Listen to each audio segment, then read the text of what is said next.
Marathon मंथन के बाद आखिरकार कांग्रेस ने कर्नाटक सीएम को लेकर फैसला कर लिया है। राज्य में मुख्यमंत्री का पद सिद्धारमैया के पास गया है, वहीं डीके शिवकुमार को डिप्टी सीएम का पद दिया गया है।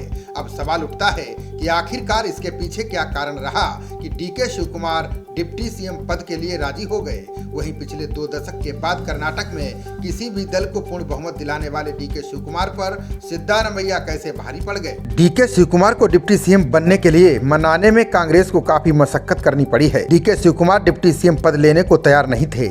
आखिरकार भारी मन के साथ उन्होंने इस ऑफर को स्वीकार कर लिया। डीके को मनाने में सोनिया गांधी का सबसे बड़ा योगदान रहा।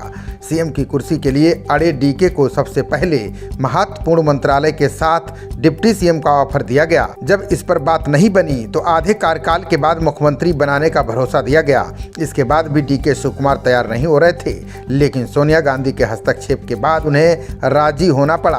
अब हम दूसरे सवाल पर जवाब ढूंढते हैं। आखिरकार कर्नाटक में लगभग 20 साल बाद पूर्ण बहुमत दिलाने वाले प्रदेश अध्यक्ष पर कैसे सिद्धारमैया भारी पड़ गए। बता दें कि कांग्रेस ने गुटबाजी से बचने के लिए कर्नाटक में मुख्यमंत्री का चेहरा घोषित नहीं किया था। पार्टी ने यह चुनाव आला कमान के नेतृत्व में लड़ा।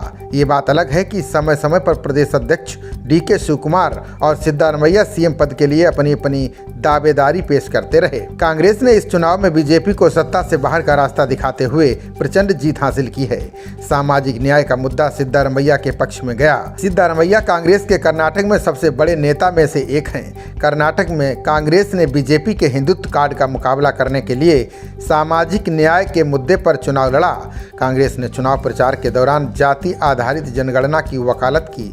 जितनी आबादी उतना हक की मांग उठाकर ओबीसी और दलित कार्ड खेला।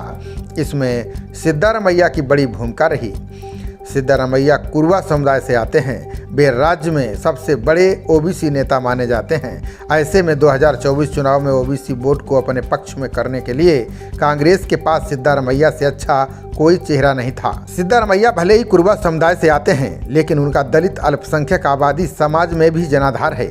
2013 से 2018 तक राज्य में सीएम रहते उन्होंने गरीबों के लिए कई योजनाएं चलाई थीं। इसके अलावा सिद्धारमैया ने राजनीतिक जीवन में 12 चुनाव लड़े, इनमें से 9 में जीत हासिल की।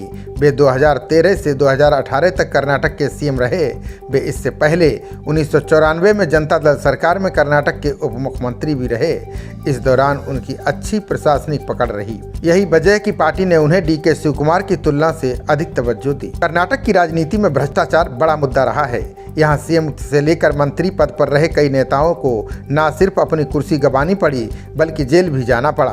कर्नाटक के पूर्व मुख्यमंत्री बीएस येदियुरप्पा को भी भ्रष्टाचार के मामले में जेल जाना पड़ा था। सिद्धारमैया ऐसे नेता हैं जो लंबे समय से राजनीति में हैं और उनकी छवि बेदाग रही है। डीके शिवकुमार के सिद्धारमैया की तुलना में पिछड़ने के पीछे मुख्य वजह उनके खिलाफ दर्ज केस हैं। डीके शिवकुमार पिछले कुछ सालों से केंद्रीय जांच एजेंसियों के रडार पर हैं। उन पर 19 मामले दर्ज हैं, जिनमें से कुछ मामलों में सीबीआई, ईडी और आयकर विभाग जैसी केंद्रीय जांच एजेंसियां जांच कर रही हैं। वे जेल भी जा चुके हैं। कांग्रेस को डर था कि अगर उन्हें सीएम बनाया जाता है और अगर कोई एजेंसी उन्हें फिर से गिरफ्तार कर लेती है तो पार्टी के सामने बड़ा संकट खड़ा हो जाएगा। लोकसभा चुनाव 2024 में भाजपा को बड़ा मुद्दा मिल जाएगा। खबरों का सिलसिला जारी रहेगा। देखते रहिए जनप्रवाद। नमस्कार।